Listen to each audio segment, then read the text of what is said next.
estudiante de la Universidad Estatal del Sur de Manabí de la carrera Ingeniería en Auditoría. El docente tutor, el licenciado Dewis Álvarez Pincay. El grupo está conformado por García Carlos, Pin Jonathan, Quiroz Narcisa, Suárez Susana, Sánchez Yandri y quienes habla Gómez Génesis. El tema a tratar es de la auditoría forense. El delito financiero económico es una de las principales preocupaciones de una entidad.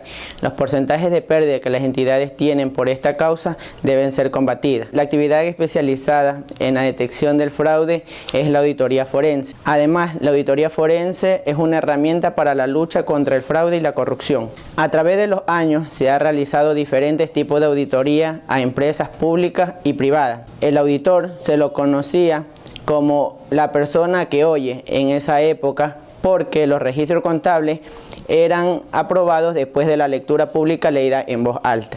El auge de la auditoría inicia a medida que las entidades corporativas se extendían, lo que originó que la auditoría forense tomara muestras de transacciones a revisar o informes de auditoría.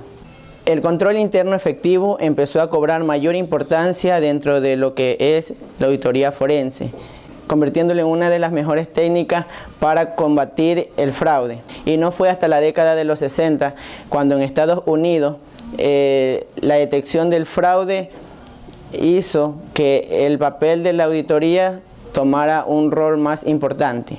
El indicio de la auditoría se establece en el año de 1940 en la ciudad de Chicago, cuando un contador del Tesoro Nacional evidencia la evasión de impuestos por parte de Al Capone. El gran auge de la auditoría inicia en el año de 1970 y 1980 como una herramienta para suministrar prueba a los fiscales, y cuyo exponente de este año fue el caso de Watergate. El concepto de auditoría forense es poco conocido y genera múltiples preguntas, especialmente por el término forense, que es usualmente vinculado con la medicina legal. La auditoría forense es una rama de la auditoría que se orienta a participar y a coadyuvar en la investigación de fraude, es decir, de los actos concernientes y voluntarios que estos aluden a las normas legales.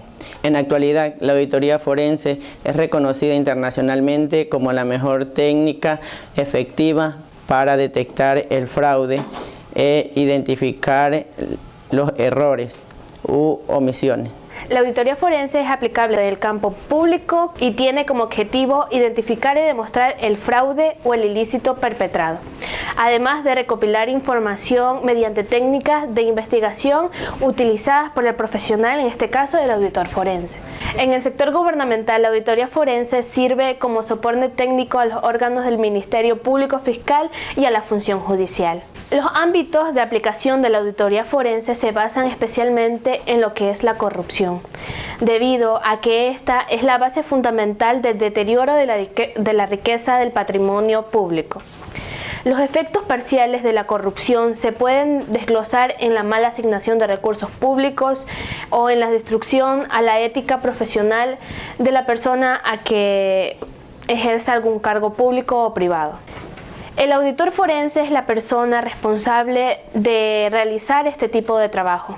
Es decir, la auditoría forense, a medida de que nosotros vamos avanzando en lo que son las pruebas, los hallazgos, y más que todo evidenciar el trabajo que se realiza dentro de la actividad para la cual nosotros vamos a auditar. Las responsabilidades y riesgos del auditor forense desarrollan su trabajo en un ambiente emocionalmente cargado y conflictivo. Es decir, todas estas emociones que conlleva el auditor al momento de realizar su trabajo deben estar basadas sumamente en su cargo. Debe también tener todo tipo de conocimiento a lo que es auditoría, contabilidad, tributación, legislación, entre otros. Y no debe enfocarse en ámbitos personales, más bien debe realizar su trabajo con toda eficiencia y eficacia. En adición a los conocimientos de contabilidad y auditoría habituales, el auditor forense, para su formación, debe incluir aspectos de investigación legal y formación jurídica, haciendo énfasis en la recolección de pruebas y evidencias. El auditor forense debe tener amplios conocimientos en el campo a auditar, así como también debe estar al pendiente de las normativas y disposiciones legales vigentes, conocer las normas internacionales de auditoría, las técnicas y procedimientos a aplicar. Además, debe tener experiencia en la realización de estas labores. El auditor forense debe estar altamente calificado para manejar esta información y revisar el proceso de control interno que lleva a cabo la administración. Un auditor forense debe tener, entre otras cualidades, requisitos y habilidades, lo siguiente: debe ser perspicaz, debe tener conocimientos de psicología, debe tener mucha automotivación y una mente creativa, debe tener una mentalidad investigadora. También debe contar con habilidades analíticas, habilidades de comunicación y persuasión, habilidades para comunicar en condiciones de ley y habilidades de mediación y negociación. Un requisito es todo aquello que resulta ineludible o imprescindible. En este caso, para el auditor, aplicaría al conocimiento de la entidad. El auditor debe conocer la entidad, cómo funciona en su planificación, organización y cómo distribuyen sus tareas para así detectar posibles fraudes. Conocimiento avanzado de las tecnologías de la información. Debe tener experticia en la utilización de las ciencias forenses como es la grafología, el dibujo forense, fotografía forense, entre otras, ya que estas van a permitir ser un sustento en cuanto a las evidencias encontradas. Iniciar un servicio de auditoría forense con fines de detectar y determinar hallazgos de irregularidades, fraudes y corrupción en la administración de las organizaciones es establecer una metodología que conste de elementos definidos, consistentes e integrales. Como aporte para el desarrollo de nuevas y más eficientes metodologías de investigación de fraude y auditoría forense, consideramos adecuado el siguiente esquema. Primero, definir y reconocer el problema. 2. Recopilación de las evidencias de fraude. 3. Evaluación de las evidencias encontradas. 4. Elaboración del informe final con hallazgos. 5. Evaluación del riesgo forense. 6. Detección del fraude. 7. Evaluación del sistema de control interno. El objetivo de establecer una metodología es señalar procedimientos técnicos que permitan al auditor sustentar su informe. Diferencias entre la auditoría general y la auditoría forense.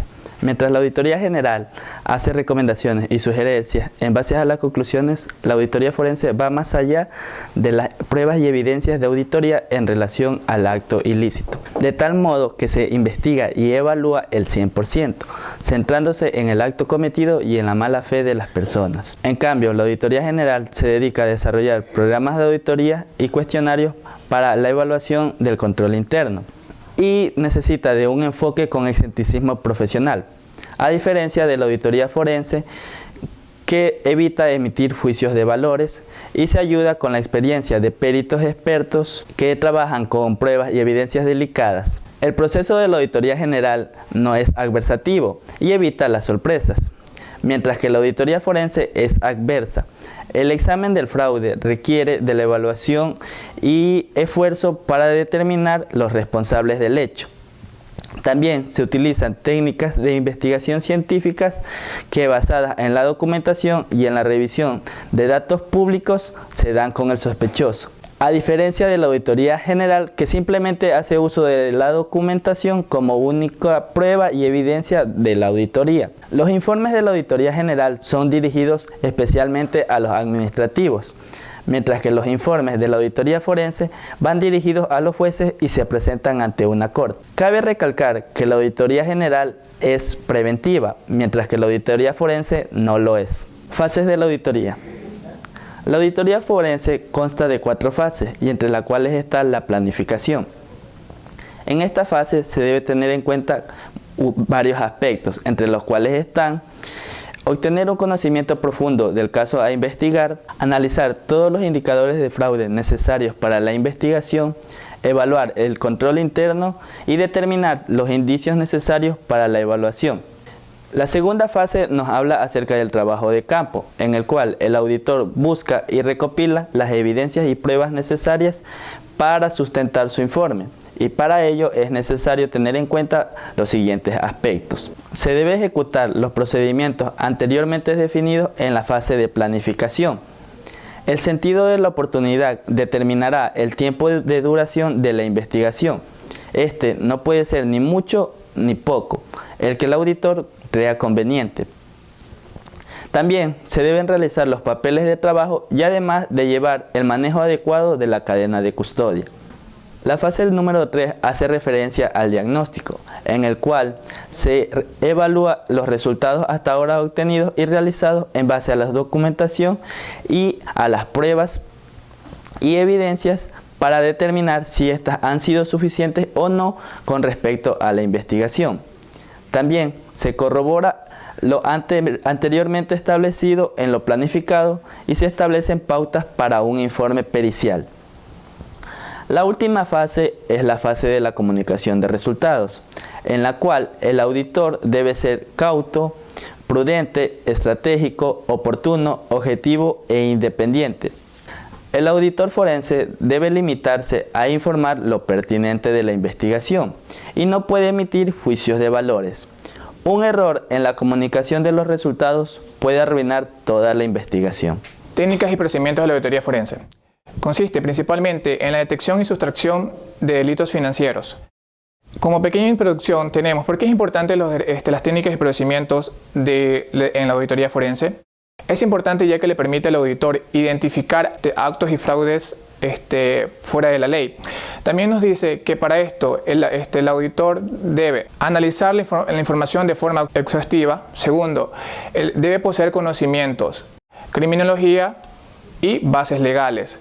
Y por último, y no menos importante, nos dice que debe poseer una excelente capacidad de comunicación. Una de las principales técnicas dentro de la auditoría forense es la técnica de verificación ocular. Dentro de ellas tenemos lo que es la observación. La observación consiste en cerciorarse de manera ocular en cómo los trabajadores pertenecientes a la empresa desarrollan sus actividades de acuerdo a su caso. Por siguiente, tenemos lo que es la comparación. La comparación consiste en realizar la comparación de dos cuentas, ya sea los gastos y las ventas. Un ejemplo de ello tenemos lo que son las cuentas de ingresos y gastos.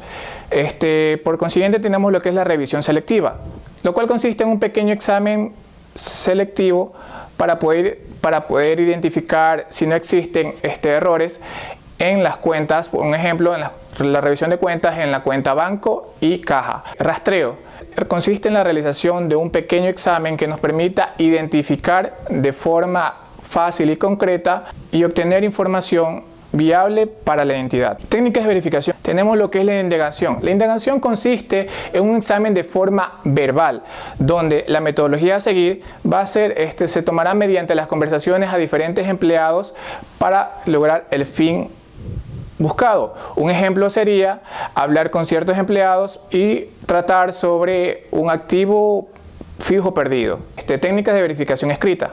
Dentro de esta técnica tenemos lo que son el análisis. El análisis consiste en la clasificación o agrupación de distintas cuentas con el fin de recaudar información verídica y que constate en nuestros estados financieros. Por siguiente tenemos lo que es la conciliación. Como su nombre lo dice, esta técnica tiene como objetivo la conciliación de dos cuentas, ya estas se encuentran separadas o de manera independiente. Un ejemplo de ello sería la conciliación bancaria. Técnicas de verificación documental. Aquí como primer punto encontramos lo que es la comprobación. La comprobación de esta técnica consiste en constatar con hechos los documentos que sirvan como prueba refutable para algún caso a tratar dentro de la compañía.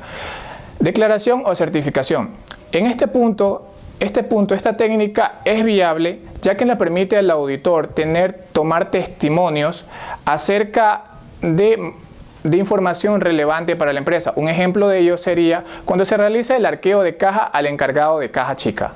Técnica de verificación informática. En la actualidad hay que recalcar que la informática tiene un papel muy determinante dentro de la auditoría forense, con el fin de aportarle métodos aplicables y fáciles para la obtención de información. Un ejemplo de ello sería que para que estos métodos tengan un valor real, deberán asegurarse y someterse a duras pruebas de auditoría forense. las cuales buscarán como principal ordenamiento la confidencialidad, la confidenciabilidad y de forma e integridad de la información, ya que la información que se quiere recalcar con esta técnica debe ser completamente segura. En la legislación de los países existe una enorme gama de delitos debidamente tipificados, pero existe un grupo selecto de delitos cuya comisión tiene por objetivo el enriquecimiento de sus autores, es decir, remuneración económica por dichos actos. A este grupo de delitos lo podemos llamar delitos financieros o delitos generadores de riqueza. Mediante estos delitos también podemos hablar o situar dos amplios escenarios. El primer escenario lo llamaremos microeconómico o delitos contra un individuo, es decir, estos de aquí son los delitos que afectan individualmente a una persona, a una empresa, a una institución o a un grupo de personas. Entre ellos intervienen lo que son las estafas, los fraudes electrónicos, el sicariato, el robo de vehículos, entre otros. El segundo escenario lo llamaremos macroeconómicos o delitos contra el Estado. Estos de aquí significa que son los delitos que afectan a la población en general o al Estado. Entre ellos intervienen lo que es el tráfico de órganos, el tráfico de armas, la trata de personas, el narcotráfico y la legitimación de capitales. La legitimación de capitales es considerado como un delito grave, porque este de aquí trata de esconder o disfrazar el origen y el movimiento del dinero mediante los delitos antes mencionados. Además de esto, cabe recalcar que la legitimación de capitales es un proceso. Entre ellos encontramos tres procesos importantes, que es la colocación, la diversificación y la integración. Cuando hablamos nosotros de la colocación, esto significa que el delito, el objetivo de este es que el dinero se separe del delito. Mientras que en la diversificación, el lavador lo que intenta es que ese dinero sea enviado a las diferentes cuentas bancarias con el único fin u objeto de que no existan pruebas en contra de este. La integración es la etapa que también se la conoce como la de riqueza, porque es el momento en el cual el lavador puede disfrutar de sus ganancias y este dinero puede formar parte legal mediante el Estado.